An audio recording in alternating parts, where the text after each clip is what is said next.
gila, tak sioman, sewel.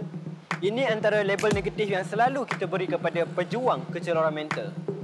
Dan kerana stigma macam ni, menyebabkan mereka takut untuk mendapatkan rawatan dan malu dengan keadaan diri sendiri. Kalau kita boleh memberi simpati kepada pesakit fizikal, kenapa tak pesakit mental? Psikosis ini akan merungkai dengan lebih lanjut kisah benar perjuangan dalam senyap.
Masyarakat sering melihat mereka yang menyalahgunakan dadah ini sebagai penagih, perosak masyarakat dan membuat hal.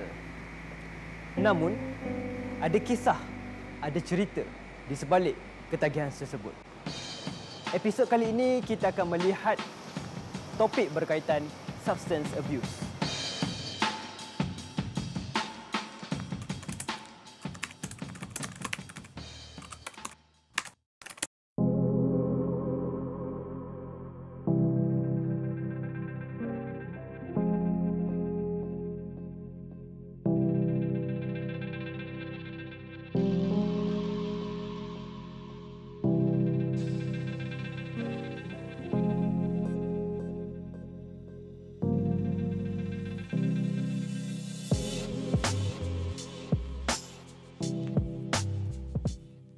Sekadar pengalaman akak lah, kalau akak tak kisah saya bertanya benda-benda yang macam peribadi sikit. Kalau saya boleh tanya, bila akak start mula ambil benda ni?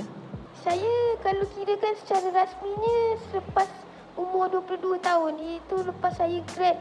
Maksudnya lepas belajar baru start ambil? Lepas belajar baru ambil. Kategori dadah jenis apa yang mula-mula dulu kakak ambil? Mula-mula dulu saya try dengan syabu, kemudian saya stop. Saya berhenti sebab saya tak suka. Lepas tu saya mula berjinak-jinak dengan cannabis lah, ganja.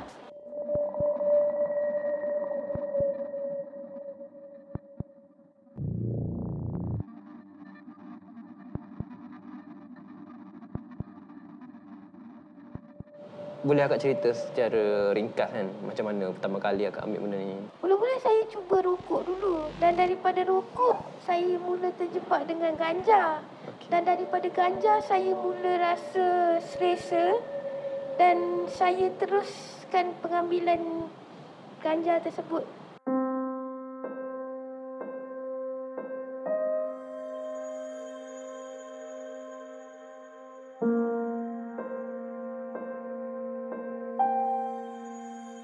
Jadi akak ada sejarah apa-apa yang berkaitan dengan kecelakaan mental ke yang menyebabkan akak macam mana boleh terjebak dengan isu ni?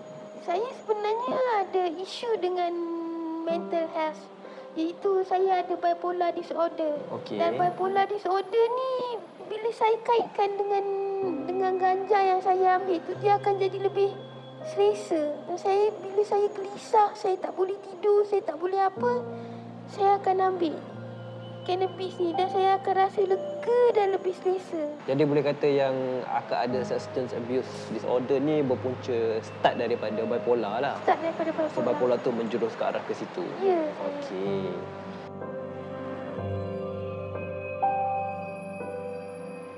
Topik kali ini mengenai substance abuse dan macam mana konteks dalam isu kesihatan mental. Bersama kita hari ini Dr. Rostam, pakar psikiatris daripada Hospital Putrajaya. Doktor, secara ringkas yang dimaksudkan dengan substance abuse ni macam mana dan bagaimana ia berkait rapat dengan kecelakaan mental? Okey, substance abuse biasanya kalau bahasa Melayu kan dia ialah penyalahgunaan dadah lah kan. Betul. Tapi dalam konteks kesihatan mental, kita bahagikan pula. Penyalahgunaan dadah kita bagi berdua. Substance use disorder, substance induce disorder. Use and induce. So substance use disorder tu lebih tepat kepada definisi orang awam lah, penyalahgunaan dadah, di mana bila kita sebut substance use disorder, maksudnya kecelaruan dari segi penggunaan sesuatu bahan yang tidak sepatutnya diambil berlebihan daripada apa dos yang diberikan. Biasanya ubatan lah. Tapi dalam kes kita di Malaysia contohnya, bahan tu boleh jadi macam-macam. Ganja ke, morfin ke, ais ke, ketamin ke, ekstasi ke, segala-gala bahan tu mereka menggunakan dengan cara yang nombor satu salah, kan? Memang salah guna. Nombor dua ialah mereka tak perlu pun tapi mereka menggunakan dengan secara berlebihan daripada apa yang sepatutnya diambil. Akibat dari perbuatan itu, mereka menghabiskan kebanyakan masa harian mereka untuk mencari sesuatu untuk menampung keperluan penggunaannya. Maksudnya belanja besar, kena carilah kerja, buatlah apa yang patut supaya cukup duit. Kelima ialah bila menggunakannya mengakibatkan kefungsian mereka secara umum terganggu dan tumpuan mereka hanyalah kepada substance tersebut. Dan segala-galanya hidupnya macam hanya berkitar di sekitar substance. Mereka tak boleh keluar daripada sekitaran itu. Jadi itu ialah substance use disorder.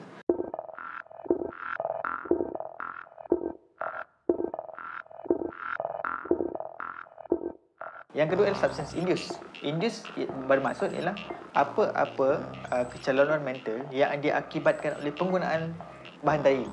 Contoh, alkohol mengakibatkan mereka mengalami withdrawal. Maksudnya tak minum dia macam jadi mula getar, jadi restless, nampak macam-macam. Gangguan-gangguan mental yang diakibatkan penggunaan substance tersebut. Contoh kalau kita gunakan amphetamines, mengakibatkan dia jadi psikosis.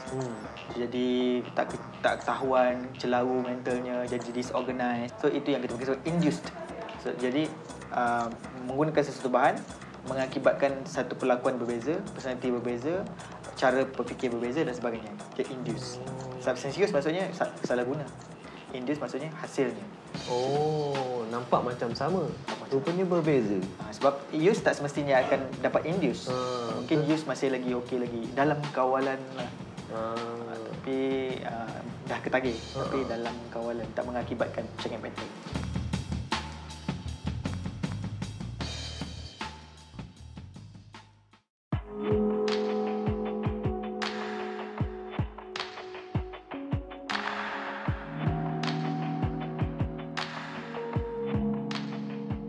Jadi macam mana akak mula perasan yang benda ni tak betul, tak bagus dan tak sihat, lalu akak mula dapatkan rawatan? Macam mana kisah dia?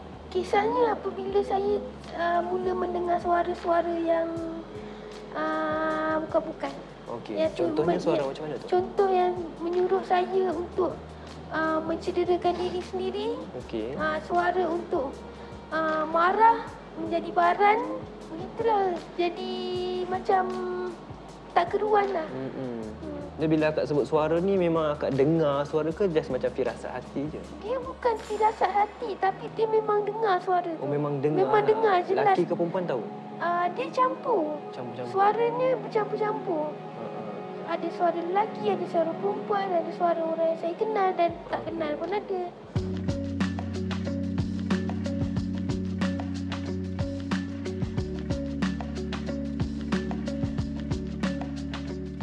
Kita sering melihat sakit mental ini seperti hitam dan putih. Sama ada normal atau gila. Sedangkan sakit mental ini ada spektrumnya, daripada ringan, sederhana dan berat. Kita perlu melihat sakit mental ini seperti sakit fizikal yang memerlukan rawatan, perhatian dan sokongan. Macam mana pula kalau ia berkait rapat dengan isu kesihatan mental seseorang yang memang dah ada, kemudian dia membawa kepada substance abuse? Macam mana? Baik. Ada penyakit-penyakit mental tertentu, dia berisiko untuk juga mengalami masalah substance use atau substance induced disorder. Saya ambil contoh macam bipolar disorder. Bipolar disorder ialah di mana dia ada masalah kecelaruan emosi dua kutub. Satu kutub murung, satu kutub mania tinggi. So bila orang tu dalam keadaan mania, dia ada dia punya salah satu simptom mania ialah suka mengambil risiko yang beyond dia punya kebiasaan dia. Termasuklah menggunakan dadah. So semasa dia tengah manic tu, dia pergi party, disco, sebagai pub dan sebagainya, tiba-tiba ada orang try, aku nak try. Dia pakai. Lepas tu macam best pula. Lepas dia sangkut. Ada pula juga orang macam orang kemurungan. Saya pernah dapat sakit di mana dia murung. Kawan dia kata, kau cubalah ambil ganja. So dia pun ambil ganja. Bila ambil ganja sekali macam okey juga. Sekali lama-lama dia sangkut. Murung dia hilang, ganja pula masalah dia. Jadi timbullah pula isu baru. So kadang-kadang orang tersilap anggap bahawa dadah itu membantu. Dia tak sama dengan dadah kita. Memanglah kita ada guna dadah-dadah tertentu dan perubatan. Tapi dia ada spesifik dos yang spesifik, penggunaan yang spesifik. Bila kita guna pada salah tempat, dia akan mengakibatkan gangguan pada otak kita. Okey. Jadi bila seseorang sudah ada isu kesihatan mental yang tertentu, dia meningkatkan kemungkinan untuk wujudnya menjadikan penggunaan dadah ni sebagai salah satu coping mechanism. Dia akan meningkatkan risiko seseorang itu untuk menggunakan dadah dan akhirnya menyalahgunakan dan sebagainya. Dia macam rentetan daripada itu mengakibatkan ini. Okey. Jadi ibarat menutup lubang dengan menggali lubang yang baru. Sort of. Kan kurang lah.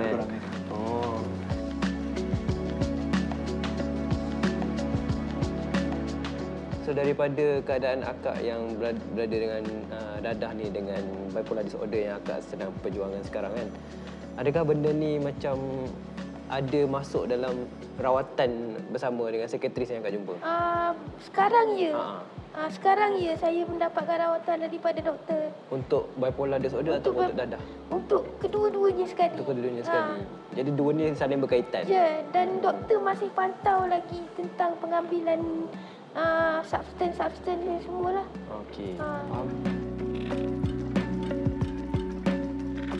Jadi kalau dengan untuk orang yang ada substance abuse begini kan, apa contoh intervensi yang pakar psikiatris yang boleh lakukan? Okey, yang pertama sekali orang yang menggunakannya atau orang sekitaran kena faham bahawa bila mana seseorang itu sudah mula mengulang bahan itu untuk mendapatkan kesan yang dia inginkan, itu bermaksud bahawa dia sudah mula ada masalah use disorder. Maksudnya dia dah mula ada rindu, dia dah mula ada tagih, dia dah mula rasa macam tak boleh cope kalau tak ada. So semua perasaan tu dia kena pasti bahawa itu sudah menunjukkan bahawa awak ada masalah. Sedar bahawa awak ada masalah. Yang kedua ialah dapatkan rawatan. Rawatan ada macam-macam sebenarnya. Satunya adalah ada orang tak nak datang hospital, ada orang tak nak kena tangkap juga.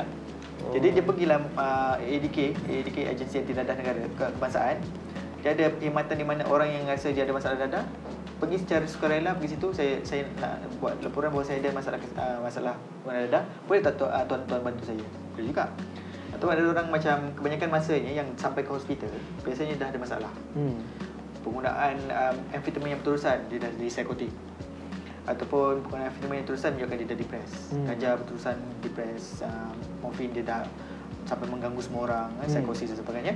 So dalam situasi tersebut ada dua isu yang kita kena selesaikan.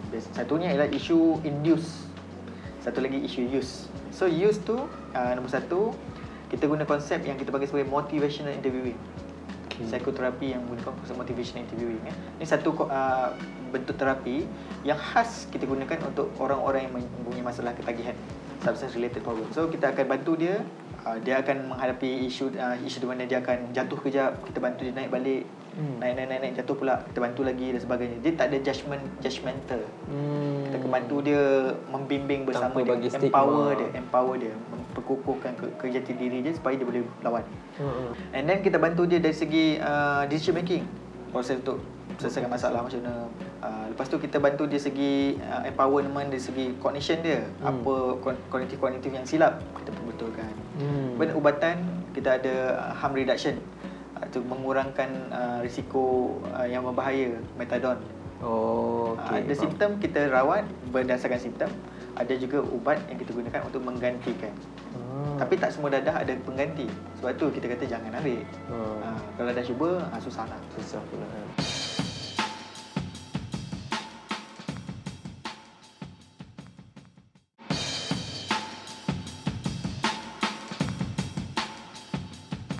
Terdapat 4 peringkat dalam ketagihan. Yang pertama adalah suka-suka, saja-saja. Bila ada kawan bagi, dan nak tahu apa kesannya. Peringkat kedua adalah peringkat yang digunakan bila masa yang diperlukan. Contohnya, sebelum bersukan, selepas balik kerja sebab stres ataupun sebelum keluar pergi berseronok. Peringkat ketiga adalah di mana ia sudah menjadi kebiasaan. Kalau tak dapat, hati rasa kosong. Dan peringkat yang keempat, yang terakhir, apabila ia sudah menjadi ketagih. Kalau tak dapat, akan rasa resah, gelisah dan mungkin boleh membawa pada kemurungan. Di mana saja anda dalam peringkat ketagihan ini, dapatkan bantuan dan rawatan secepat mungkin sebelum ia terlambat.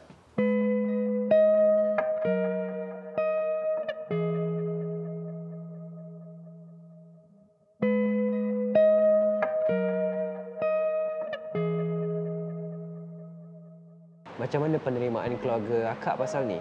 Yang seseorang bila ada ahli keluarga yang ada bipolar disorder dan juga ada diagnosis ke arah substance abuse disorder. Mak saya tak pernah cakap pasal benda ni dengan saya. Sebab dia cuma bercakap benda ni antara dia dengan doktor je. Oh, okey. Tapi mak percayalah yang memang akak masih menjalani rawatan semua. Mak faham situasi saya. Sokongan macam mana? Sokongan alhamdulillah mak saya menyokong 100%.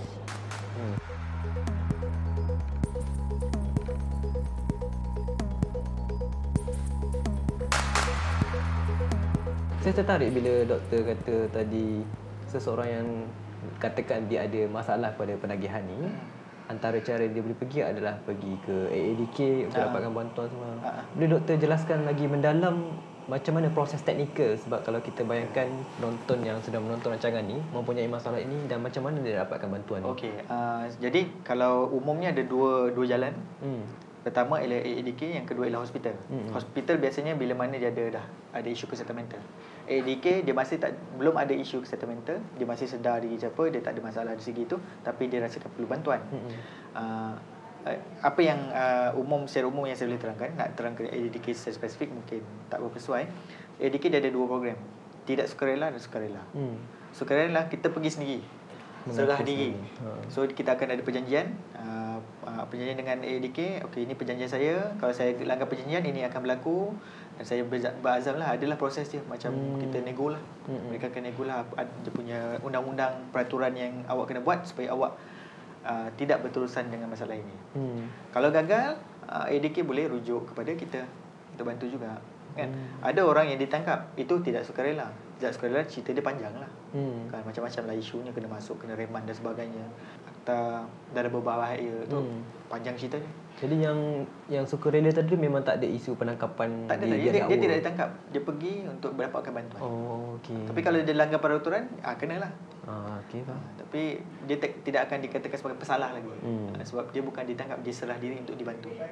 So kita punya sistem ialah membantu mereka supaya keluar daripada isu tersebut. Macam dia datang hospital pun, kalau kan dikatakan, oh doktor saya ada masalah heroin lah doktor, kita kata okey, pergi penjara. Polis, hello polis kan, tak ada. Hello polis. Tak ada. Hello polis tak ada. Tolong tangkap orang ni tak? Okey. Now apa yang nak buat? Okey, saya tak nak polis tahu. Okey, fine. Okey, apa yang kita boleh bantu? Saya nak dapatkan rawatan mental macam mana doktor? So kita bantulah. Kalau melalui unit sekretari pun perkara yang sama juga. Unit sekretari biasanya rujukan kepada unit sekretari biasanya melalui kecemasan. Maksudnya orang tu dah ada induced disorder, substance induced disorder. So dibawa kecemasan dalam situasi yang hilang waras ataupun kecelaruan mental, datang ke kecemasan, doktor kata oh you ada problem, dah ada induced problems, rujuk kepada kami. So yang mental tu tadi tak semestinya di bawah sekretari, dia boleh bawa klinik. Klinik kesihatan biasa je. Dia tak perlukan kami sebagai pakar untuk kena monitor. Okey, kalau yang bagi umur bawah 18 macam mana? Sama juga, konsep sama je prosesnya. Prosesnya sama juga. Okey, faham.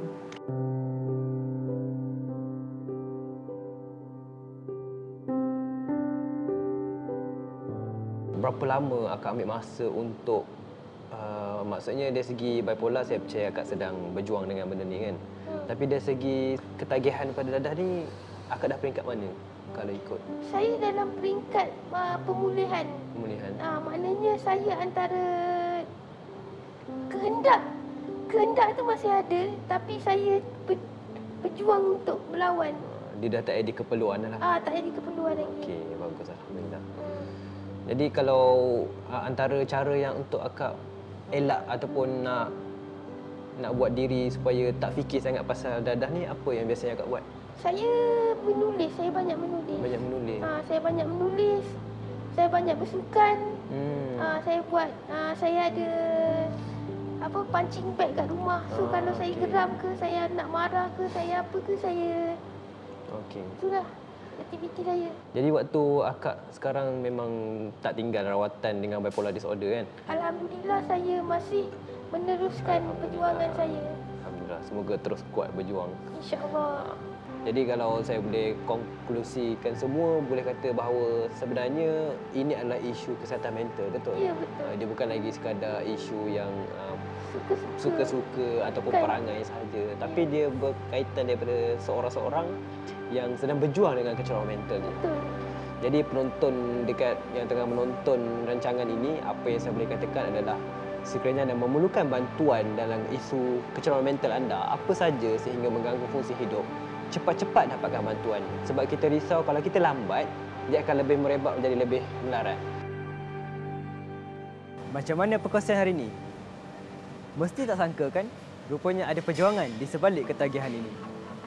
Kita sebagai masyarakat, kita perlu mempunyai kesefahaman sebelum hukuman.